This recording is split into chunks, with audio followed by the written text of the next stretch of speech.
This is The Producer Show on 97.1 The Ticket. Yes, it is. Martin Weiss here with Paul, Sarah. I know the Red Wings just lost 4-1, but there was bigger fish to fry today. Yes, there was.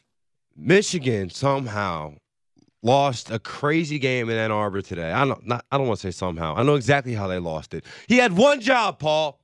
He had one job, and all he had to do was just punt the ball, catch the ball, punt the ball, get tackled, something. And it just didn't happen, and somehow Michigan State won 7 out of 8 in the past couple, and really this is what you have to do right now, because you can't make excuses. It just hurts. Like, I don't really have some hot take, I'm sorry.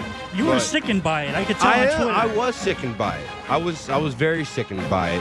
But 248-539-9790. Will you turn this off? Turn this off, please.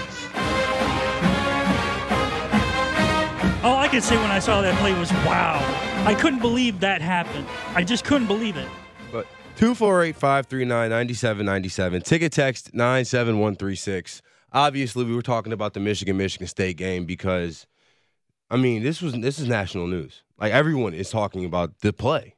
Like, and I mean, we're going to get into a whole lot more of basically, breaking down the game and stuff like that. But right now, I'm sorry. I'm just really glad that it wasn't immediately after the game had ended, because our station probably would have lost its FCC license had I had to go on the air right then and there. You were infuriated by it, and I don't blame you. You're a Michigan fan. You were hanging on the momentum of the game back and forth. I had the luxury of not having really a dog in the fight, but man, that was a great game.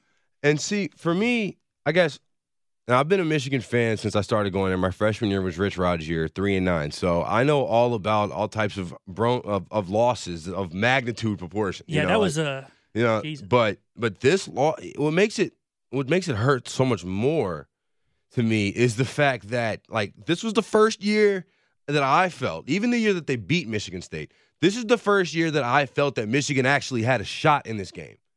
Like, since Rich Rod's 3-9 year. This is the first year I was like, oh, you know what? I convinced myself that Michigan was going to win.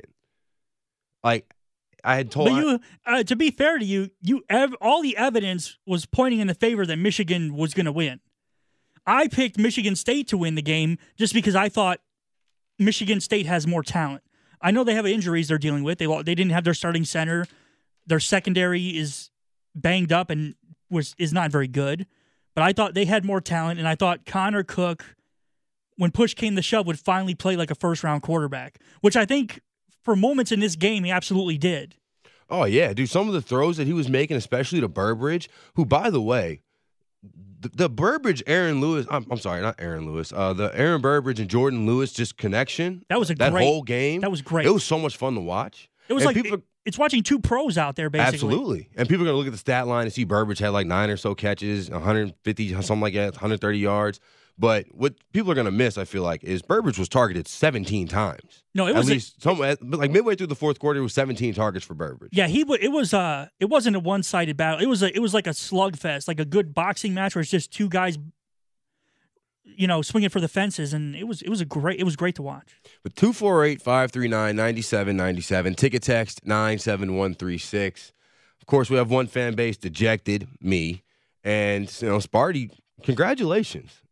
But this, I mean, I don't know if I'm Michigan State, and I'm a pretty down the middle guy, but if I'm Michigan State, this isn't one that I'm necessarily bragging about.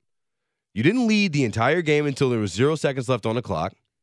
I'm just saying. I know they won, but I'm just saying. We're getting a whole bunch of calls and ticket texts coming in. We'll get to your calls and ticket texts coming up on the other side of the break. See, I sort of disagree with you, though. I think the winning fan base, no matter what happens, gets to brag. Oh, no, don't get me wrong. They have bragging rights for 365 days, for sure. No doubt about it. But what I'm saying is the way that State went out there and played that game, I get it. They came back, but I wouldn't necessarily be going texting all my Michigan friends like, I told you guys we were going to win, because you're lying to yourself. If you're a Michigan State fan, thought with 10 seconds left, you had a shot. Well, no, I don't think anyone did. I don't think there's a single person. I don't even think the players that played for Michigan State during that final play thought they were going to be able to do something and win the game. 248-539-9797. Ticket text 97136. Michigan State reaction, 97-1 the ticket. 248-539-9797. Ticket text 97136. It's the producer show. I'm Paul Sarah. Across from me is Martin Weiss. If you want to get on the conversation, you could use those things, or you could follow us on Twitter. He's at Martin Weiss 22, and I'm at Paul Sarah 316. We're talking Michigan State, and what the hell happened in that game. That was a crazy ending. Martin's furious. He never wants to hear any cuts of it ever again. I just told Tim as he was doing the update, if I never ever hear that play call again, it'll be too soon. And I know I'm gonna don't you dare. Don't you dare. Coming up at 11 o'clock, sir. All right. If you played it right now, I swear I was gonna come back there and strangle you. But the thing You know what the saddest thing I've seen all day is today, though? And I watch Michigan's every single snap. Is seeing Dan Leach back there in studio with his face still painted at 10:32. It's 10:32 p.m. and Dan Leach's face is still painted maize and blue. Here? I don't know. He probably need to be around people. This is a really tough time for him. Actually, can you call him in here? But anyway, while we're doing that, let's go to Neil in Rochester. You're on the ticket, man. What's up? Hey, how's it going, guys? What's Great up, Neil? show. Hey, I just wanted to say, everyone's blaming the punter and the center for the game, but I put a lot of the blame on the coaches for U of M for even getting into a fourth down situation. I do hear what you're saying because I had the feeling right there with that minute 42 seconds left, and it was 3rd and 3. Like, this is the longest 3 yards and the longest minute and 40 seconds in the history of ever. Like, you didn't have the sense. I didn't have the sense necessarily that Michigan was going to. Obviously, can't predict what happened. Like, you can't predict the punter just dropping the ball like that. But I honestly, on the 3rd down play, I thought they were going to throw. I didn't think they were going to run it 3 straight times and then try to punt. I mean, I hear you, but, I kind of see what you're saying, but also at the same time, without Harbaugh calling the plays that he was doing, without Harbaugh being a competent football coach, Michigan loses this game by a ton. I think so, at least. Rudock definitely didn't help them. No, Rudock definitely didn't do him any favors. I mean, missing Darboh deep. I mean, it's hard to say, but, man, I don't want to put this one on Harbaugh all the way. I really don't. And maybe that's just me being a fanboy a little bit because I want Michigan to have a great head coach. And I think Jim Harbaugh is a great head coach. And I don't know, man. I'm sorry. I got nothing. I think he is a great head coach. I mean, I do too. But you know what? Right now, I want to talk to Dan Leach because, first off, why haven't you washed your face yet? Well, first off, I want to say that I'm very happy. Oh my goodness, you sound terrible. Oh, you should have heard me this morning. I hosted the Titans Midnight Madness last night. I went to the game. And I am kind of surprised the tears haven't streaked off some of the pain. I just got back from Ann Arbor. Weiss, you could Snapchat this. I'm absolutely going to Snapchat this. I actually was looking forward. I wanted to come out with you guys because I am so livid right now. But I didn't realize you guys had just got on the air, so I didn't want to kind of steal any of your thunder because you guys deserve this moment because you're both noblemen. But I'll tell you this is kind of going to be the theme, I believe, of what you're going to hear from at least the Michigan fans and what it should be, in my opinion. What happened about, 3 hours ago, even though the game took about 7 hours, is the bottom line is that Michigan could have been back, and Michigan is not back. And now does this ruin the Harbaugh era? Does this take away what Michigan's done? Of course not. But it's one play. It's a crazy play. You play that game 1,000 times. That probably happens one time. But when you get down to it, and I knew you guys would talk about this. There was a million things that could happen. You mentioned the play to Darboh, the penalties, the targeting call, there's 8 million things that happened in this game. Michigan should have won. We all know that, even my Spartan friends that were at the game that I've talked to since. Well, it's hard to argue when you have a point, literally a 0.2 of a percentage of winning on that play. Well, and I don't know if you guys have brought this up yet. I know you just went on. If I'm Jim Harbaugh on that play, I run the play. I run on 4th down. I run a play because at worst you're at the 48-yard line, 50-yard line, and the only way you lose that game is by a block punt. And they got unlucky too on the play, Martin and Paul, because O'Neal tries to grab the ball and gets spun around and goes 7 yards backwards. And if that didn't happen, they probably would have tackled the guy that returned it inbounds. But the thing that I'm so upset about is that I've given Michigan State credit for several years now, and you have to. If you're a Wolverine fan, you can say whatever you want. You can say, oh, Sparty's never done it for a long period of time. The lineage. You can't have any of those. No, that's all gone. It was all on the table today. I said this going up to before last week. If they beat Northwestern, it's all about playing Michigan State, beating Michigan State, and having no excuses. Yes, it was one of the most insane endings to a game that I've ever seen. But they lost. And if you want to be the best, you got to beat the best. And right now, that's Michigan State. And I'll tell you this. When it comes down to what we just saw at Michigan Stadium, and you have all these different opportunities to turn things around, while it doesn't end what this Wolverine program can do, even this year, they still can get to the Big Ten title game. What it does is it sets them back again. It's 7 of 8 years now. How can you say it sets them back? It sets them back. How does it set back Michigan football? What are you saying? To win that game, You want to tell me on September, whenever the season started, that when Michigan's throwing 3 picks to Utah, that you thought Michigan State was going to, they were going to play Michigan State like this? Of course not. But they've gotten better every week. For me, this is the baseline. And to be honest, what they did is they were playing better football, way better football than Michigan State. And you can make the argument, one of the 4 best teams in the country going into that game. And they had the game won and lost. Now you lost me. I never thought Michigan was a top 5 team in the country. I never thought Michigan was going to go crazy. This was the game for me. If Michigan beat Michigan State, now you can really talk about things like the college football playoff. I agree. But to me, saying that they lost, I mean, saying that that sets them back, that takes a step back. I think they are getting better every week. Let me explain my point. This team, the team that played week 2, would have gotten rolled by State. Martin Paul, when I say that it sets them back, when you go into that game, you have to win that game. You're a 7-8 point favorite at home. You're playing some of the best football in the country. You have shut out 3 teams in a row. I'm not saying it sets the Harbaugh era back 10 years. It's his first 5 games, 6 games. My point is that you can't have any excuses. They should have won that game. They were the better team. Connor Cook's a better quarterback. Absolutely. And by the way, I disagree with you. Rudock has gotten better every game. He was not as much of a liability as you made it sound like, Paul. I obviously, Connor Cook is way better than him. No. Rudock was just as much the reason they lost that game as anybody. Because he did you see even the plays he completed down the field? It looked like he punted the ball up there. Did he turn the ball over, Paul? No. Okay, did he make some big throws, especially that 25-yard throw he's fading away? There's a reason why one of the first things Harbaugh did when he went to the 49ers was get rid of Alex Smith. You can't win with Alex Smith, and that's what Jake Rudock is. Yeah, well, I call him Trent Dilfer of college football. They cannot win the Big Ten with him as their quarterback. Weiss, this is my point, and I know it's obviously a visceral loss, and by the way, I'm sure you guys will bring this up at some point. I believe that this is, in my life, I'm 38 years old, and Weiss, you're a little younger than me, and you obviously went to Michigan. In my life, a little life, younger than you? I'm 12 years younger than you. Yeah, but you act like you're about I'm 30 significantly years younger than me. You act like a 5-year-old. But you're the one with your face painted. But continue. By the way, I saw a Snapchat billboard on the way home. My dad had no idea what it meant. He's like, I didn't know what that little ghost guy was. What's the Snapchat billboard doing out there? This was the most brutal loss of my lifetime. This is worse than Colorado. This is worse than App State. This is worse than Oregon because they were so close. Like you said, to being in the discussion for the college ball playoff, year 1 Harbaugh, changing the rivalry of Michigan State, most brutal loss in my life.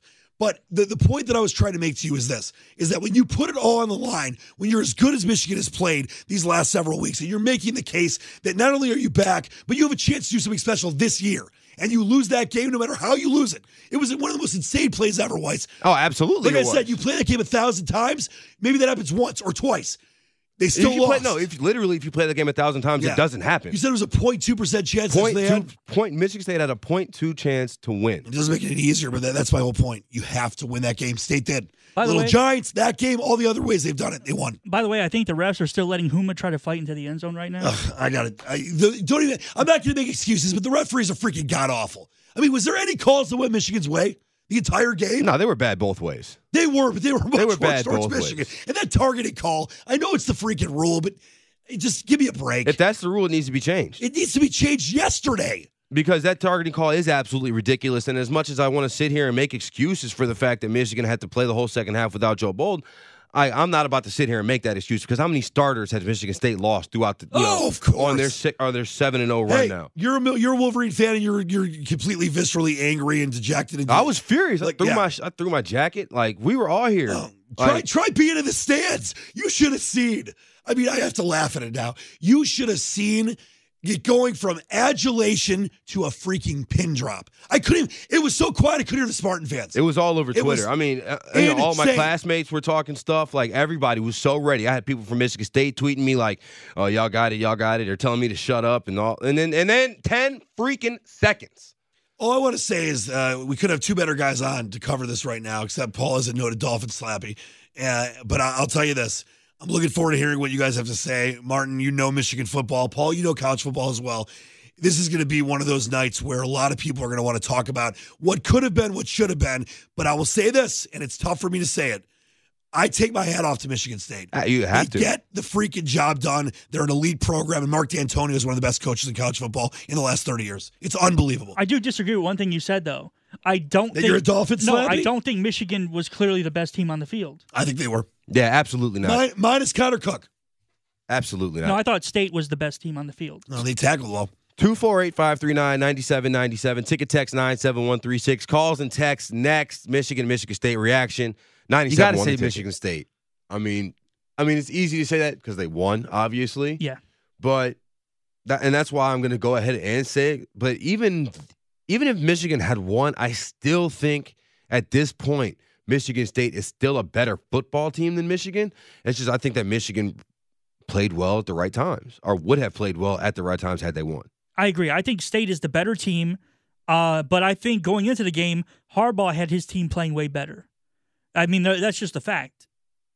They're playing above their heads. He's done a great job. They're way ahead of schedule from where I thought they'd be right now. And you know, the thing is, Paul, I've in my 8-9 years of Michigan fandom, I've given out 4 September Heismans. You know what I mean? So I'm not necessarily going to jump up at the first Michigan big win. When they beat BYU, I wasn't terribly excited. When they beat Oregon State, I wasn't terribly excited. And then it just wasn't, you know what I'm saying? I didn't have the sense that oh, okay, this team is really, really, really good. This team is going to be a team that's going to be able to compete against top 10 teams in the nation. I still didn't have that sense. Maybe it was the Utah game spoiling it for me. Maybe it was the fact that I sat there and watched Jake Rudock not be able to complete a pass over 20 yards. But as the season went on, Paul, more and more, I was like, oh, this defense is real.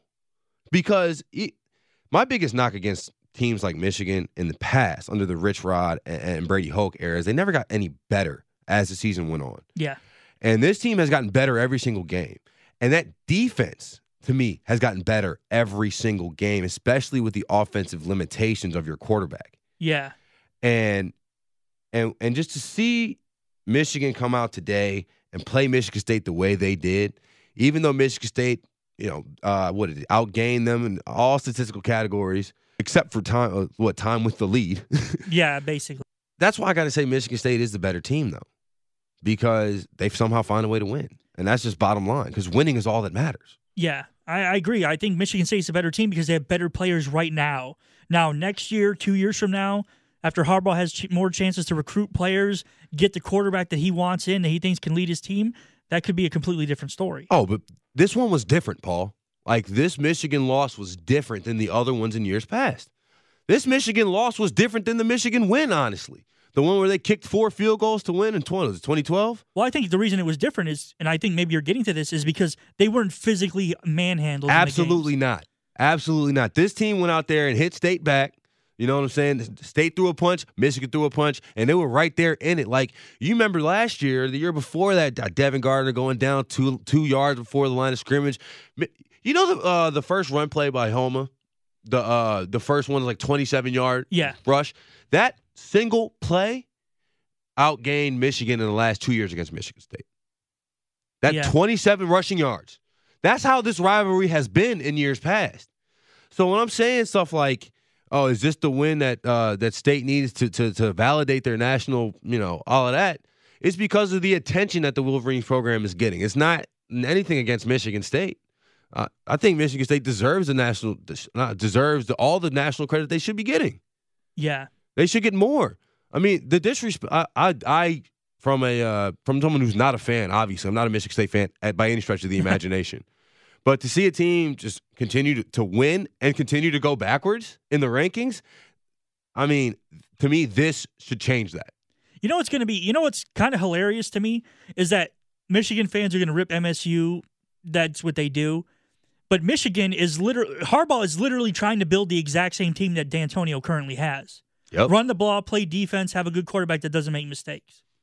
That's what he did at the 49ers. That's what he did with Stanford.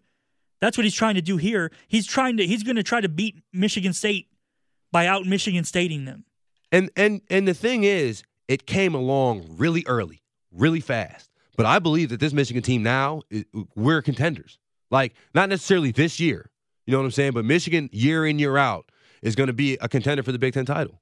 I agree with you. I think going forward, like obviously, like you said, the Michigan fans that said, like Mr. Leach that was in here at the beginning of our show with us, that said this is a terrible loss, it sets Michigan back. I think that's ridiculous. I think they're right on course for where they need to be, where Harbaugh needs them to be, and they're even playing better than I thought, because I thought they would lose to Northwestern.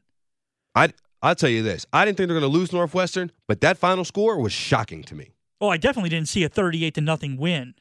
That final score was shocking to me. That was out of control. Let's go to Tim on the cell. You're on the ticket. Hey, what's up, guys? Hey, what's up, man? Tim? Hey, I'm 60 years old. I've been a Michigan fan all my life, and I truly do not like Michigan State D'Antonio,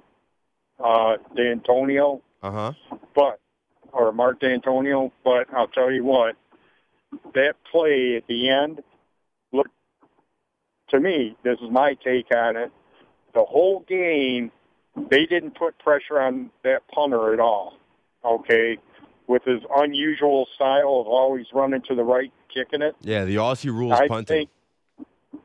Right, and I truly believe that D'Antonio seen that and set up a scheme where when they had to have that block punt to overload that side, and it'd be like picking cherries. A simple, get the block. I mean, you can't say they're going to end up with the ball and run into the end zone. But truly, when you think about it, they didn't put any pressure on that punter the whole night, the whole game, until that play. And when they did, it was like a jailbreak. And if that guy had the ball, he was going to run right into it. Yeah, I mean, and you know what? Seeing Michigan State make a big special teams play, that's not something that's right in their wheelhouse. Little Giants and many more that State fans, I'm sure, can rattle off right off the top of their heads. But Michigan State special teams is typically very good, except for, obviously the kicking game this year is abysmal. But you see things like this, like Michigan, they're not afraid to do. Michigan State's not afraid to do fake punts, fake field goals, stuff like that, in order the big plays, big momentum swinging plays, and that's pretty much what it did here. That's one of the things I like so much about D'Antonio is the fact that he's willing to go for it and put it out on the line. He's not afraid to take risks to win games. I think that's what makes him a great coach. 248-539-9797. Ticket text 97136. More of your calls next. 97.1 The Ticket.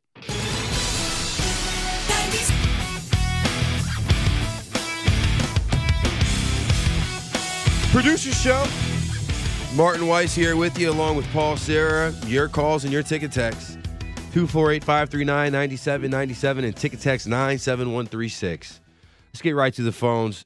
Terrence, you've been waiting patiently, man. What's up? Hey, how you gentlemen doing this evening? Hey, Doing Terrence.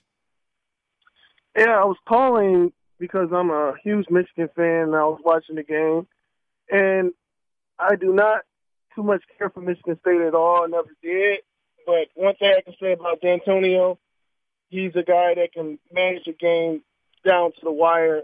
He reminds me of what they do in Baltimore with Flacco managing the game with Connor Cook, even though Connor Cook to me he's a limited quarterback, but he looks good in that type of offense due to the fact they always have a decent running game and they always have receivers with speed, that guys that get up down the field and do route runs.